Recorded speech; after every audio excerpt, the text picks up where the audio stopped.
जो करोगे यहाँ वो मिलेगा वहाँ। ध्यान रखिएगा, अच्छा करोगे तो अच्छा मिलेगा, बुरा करोगे तो बुरा मिलेगा।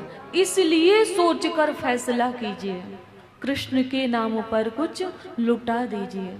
न कुछ कर सको तो दुआ कीजिए। अगर कुछ नहीं होता है तो लोगों के लिए दुआएं करिए कि प्रभु मैं तो सक्षम नहीं हूं, मैं तो कुछ नहीं कर सकता, लेकिन इस दुनिया में सबको दुआएं देता हूं कि कोई दुखी न रहे, कोई प्यासा न रहे, कोई भूखा न रहे। और सेवा 3 प्रकार से की जा सकती है, एक धन से, एक मन से और एक तन से। जो धन से सेवा कर सकते हैं वो धन से करें, और जो तन से सेवा कर सकते, मान लो धन से नहीं होगी तो तन से करिए। किसी असहाय की आप शरीर से तो सहायता कर ही सकते हैं तो वो करिए, और अगर आप तन से भी नहीं कर सकते तो मन से करिए। और मन से सेवा होती है दुआओं की, दुआएं करिए, दुआ दीजिए। तो आज भगवान कहते हैं कि यदा देवेषु वेदेषु गोसु विप्रेषु साधुषु धर्मे मयि च विद्वेषा सावा आशु विनश्यति। कि जो धर्म से, वेद से, देवताओं से, गाय से, मुझसे, संत से विरोध करता है, बैर करता है, उनको नष्ट करने की कोशिश करता है, सावा आशु विनश्यति। तो अभी इसने बहुत कुछ किया है, उत्पात बहुत किया है, लेकिन अभी तक मेरे भक्त साधु भक्त को नहीं सताया है। प्रहलाद को सताया नहीं था, और जिस दिन ये मेरे भक्त प्रहलाद को सताया था, सताएगा, कितने भी वरदान इसने ब्रह्मा से प्राप्त कर लिए, उसी दिन ये नष्ट हो जाएगा, ये कहा। और आज वही हुआ, प्रहलाद को सताया। प्रहलाद को पहले तो गोद में बिठाया, दुलार किया, प्यार किया, और कहा कि बेटा मुझे लगता है कि अब तुमको पढ़ने जाना चाहिए। तो अपने गुरुकुल में भेज दिया, जहां शंडा अमर्क जी उन्हें शिक्षा दे रहे थे, कूटनीति राजनीति सिखा रहे थे, भगवान से बैर कैसे किया जाता है, धर्म को कैसे नष्ट किया जाता है, संत महात्माओं को कैसा अपमान किया जाता है, ये सिखाया। लेकिन प्रहलाद जी ने कुछ भी नहीं सीखा, क्योंकि वो पहले से ही सीखे हुए थे। आज वापस आए और पिता ने गोद में बिठाया और कहा कि बेटा कोई पाठ सुना दो, क्या तुमने याद किया है। तो प्रहलाद जी ने कहा कि पिताश्री, तत्साधु मन्ये सुरवर्य देहिना सदा समुद्विग्न धियामो सद्ग्रहा हित्वात्मपातं ग्रहे मन्दकूपं वनं गतो यद्।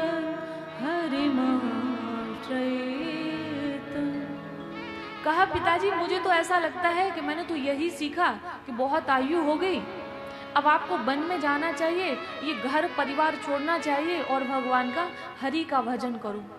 अब तो हिरण्यकशिपु नारायण का नाम सुन के तो गुस्सा आ गया, बोले इस नाम की वजह से तो मैं एक बार तप करने के लिए गया था, घर वापस आ गया और यही नाम मुझे इसके मुख से सुनने को मिला। उसने अपने गुरु से कहा भाई इसको क्या शिक्षा दे रहे हो आप, क्या सिखा रहे हो। दोबारा वो लेकर गए, कुछ दिनों के बाद फिर आए, तो आज प्रहलाद को फिर गोद में बिठाया, बेटा क्या सीखा थोड़ा सुनाओ। श्रवणम कीर्तनम विष्णु स्मरणम पाद सेवनम अर्चनम वंदनम दास्यम सख्यमात्म निवेदन। कहा पिताजी मैंने तो नवदा भक्ति को सीखा कि भगवान की कथा सुननी चाहिए, और अगर कथा नहीं सुन सकते तो उनके नाम का कीर्तन करना चाहिए, और अगर कीर्तन नहीं कर सकते तो उनको याद करना चाहिए, अगर ये तीनों नहीं हो तो उनके चरणों की सेवा करनी चाहिए, अगर ये भी ना हो तो उनको अर्चन बंदन करना चाहिए, अगर इनमें से एक भी नहीं हो रहा है तो भगवान से कोई रिश्ता बना लो, अगर ये भी नहीं हो रहा है तो सब कुछ भगवान के चरणों में न्यौछावर कर दो। मैंने तो ये सीखा। अब तो ये और गुस्सा गया, बच्चे को गोद से उठाकर फेंक दिया और उनके गुरुजी से कहा कि आगे से अगर इस बच्ची ने नारायण का नाम लिया, नवदा भक्ति का ज्ञान दिया तो ना तो इस बालक को छोड़ेंगे और ना तुमको छोड़ेंगे। अब वो डर गए, तलवार निकाली और उनके गले पे रख दी। उन्होंने कहा,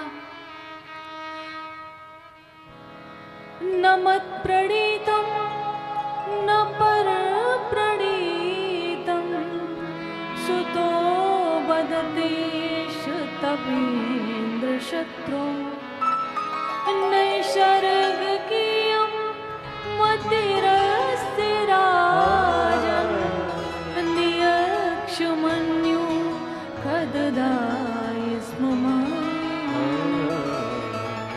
जो माताओं से मैंने थोड़ी देर पहले बोला, वही हिरण्यकशिपु के बालक को पढ़ाने वाले गुरु कह रहे हैं, कह रहे ना मैंने पढ़ाया ना किसी और ने पढ़ाया, ये तो पढ़ाया आया। अर्थात ये अपनी माँ के गर्भ से ही ये सब शिक्षा लेकर आया है। नैसर्ग की मति रस्य राजन, नैसर्ग की मति है। इसीलिए आपसे निवेदन करते हैं, खुश तो बहुत हो रहे हो लेकिन इस हंसी के पीछे हमें कोई राज दिखाई देता, कुछ गड़बड़ कर रहे हो। मुझे ऐसा लग रहा कुछ गड़बड़ चल रहा है। तो कहा कि नैसर्गिकीयम मतिरस्य राजन, आप इस बालक को छोड़ दो महाराज, हम फिर कोशिश करते हैं कि इसको कुछ और पढ़ाया जाए। और हम इस बार ध्यान रखेंगे गुरुकुल में किसी बाहर से किसी का प्रवेश तो नहीं हो रहा जिसको सिखाया जा रहा है, ध्यान रखेंगे। और प्रहलाद जी बार बार आए और हमेशा कोई न कोई ज्ञान दिया। तो आज प्रहलाद को मारने के लिए हिरण्यकशिपु ने आदेश दिया कि जाओ इस बालक को जान से मार दो।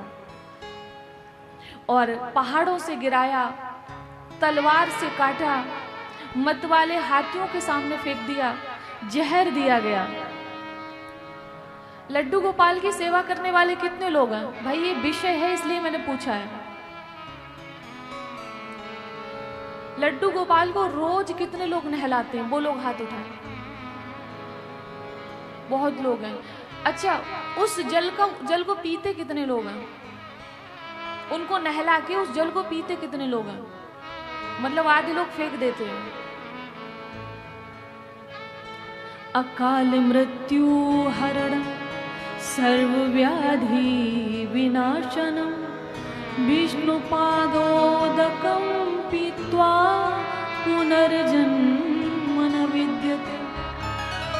चैनल के माध्यम से सबको बोल रही हूँ, और आपको जो लोग लड्डू गोपाल की सेवा करते हैं उनको नहलाते हैं और उस जल का पान करते हैं, उनकी कभी भी अकाल मृत्यु नहीं होती। कभी उनके जीवन में आदि व्याधि नहीं आती है, और अगर आ जाए तो उनसे बड़े आसानी से पार हो जाओगे। और उसका कभी पुनर्जन्म नहीं होता। तो आज से उस जल को फेंकिएगा नहीं, उसको पीजिएगा, ठीक है? लेकिन हाँ, लड्डू गोपाल का जल, अपना जल तो बहा ही देना, ठीक है? तो लड्डू गोपाल को नहलाना तो उसको जरूर पान करना। एक साफ बर्तन में हमेशा भगवान को बिठाओ और जल डालो।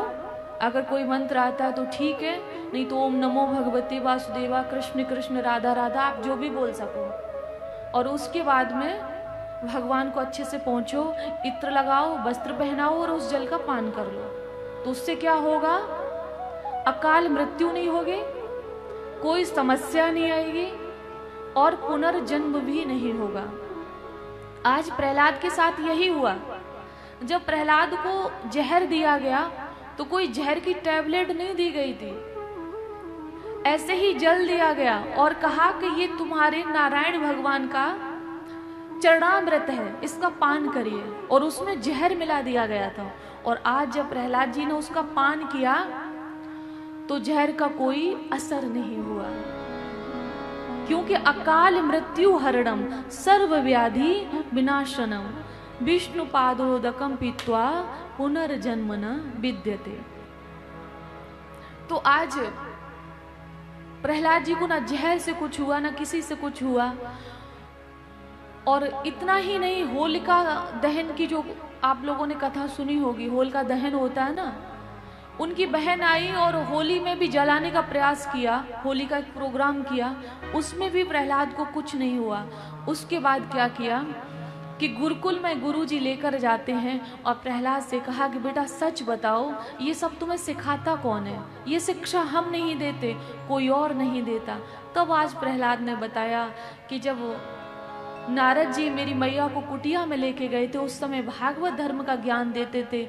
मैं अपनी माँ के गर्भ में था तो सारा का सारा ज्ञान मैंने माँ के गर्भ में ही सीख लिया। ये प्रहलाद ने कहा। गुरुजी कहीं किसी कार्य के लिए चले गए तो आज क्या देखा कि गुरुकुल में जो और भी बच्चे थे उनको प्रहलाद जी ज्ञान दे रहे हैं। ये कहा कि भगवान का भजन करना चाहिए और भगवान का ध्यान करना चाहिए। जो पिताजी शिक्षा दे रहे हैं आप लोगों को, वो तो विनाश की ओर ले जाएगी, और जो बात हम बता रहे हैं अगर इसको मान लिया तो आपको सीधा भगवत धाम ले जाएगी। देखो, अब इस बात से आपको समझाने की कोशिश करें। जो अपनी बुद्धि से चलते हैं ना, अपनी बुद्धि से अगर अच्छा कर रहे हैं तो बहुत अच्छी बात है, और अपनी बुद्धि से अगर उनको लग रहा है ना कि मतलब किसी जीव हिंसा करना है ना। मेरे गुरुजी कहते हैं ना कि अगर बोलो कि मछली नहीं खाना चाहिए तो कहते हैं जैसे एक तोरई होती है जो बेल पे पौड़ती है। ध्यान से सुनिएगा, एक तोरई होती है ना, तोरई बोलते हो, लौकी तोरई, कहते हैं वो बेल पे पौड़ती है तो वो खाई जाती है। तो ये ना पानी की तोरई है तो इसको खाने से कोई पाप नहीं लगता है। तो हमारे गुरुजी कहते हैं ना कि वेद शास्त्रों को पढ़ो, थोड़ा गुरु की शरण में आओ, थोड़ा संतों की शरण में आओ, कि तब पता चलेगा कि ये पानी की तोरई है कि ये भी ईश्वर का बनाया हुआ कोई जीव है, इसमें भी प्राण है। तब तुमको पता चलेगा, ठीक है। और पता चलेगा, छोड़ दो तो अच्छा है, और नहीं छोड़ो तो परलोक में जाके वो दशा होगी कि सोचा भी नहीं होगा। तो ये क्या हुआ? स्वेच्छा से जीवन जीना। और जो ऐसा खाते पीते हैं उनकी बुद्धि तो काम नहीं करती है, भाई तामसी बुद्धि हो जाती है, बुद्धि काम नहीं करती तो वो बात भी नहीं मानते हैं, और बात नहीं मानते तो परिणाम क्या होता है कि अभी वो मछली को खा रहे हैं, उसको पानी की तोरई समझ के फिर मछली उनको खाएगी पानी की तोरई समझ के, फिर वो खाएगी कि भैया बदला तो देना पड़ेगा, क्योंकि बदला तो भगवान ने भी दिया है। तो इन विषयों पे थोड़ा सा ध्यान दीजिएगा, क्योंकि साग सब्जी बहुत है, उनको खाइए, इन सब से दूर रहिए। तो आज प्रहलाद उनको शिक्षा दे रहे हैं।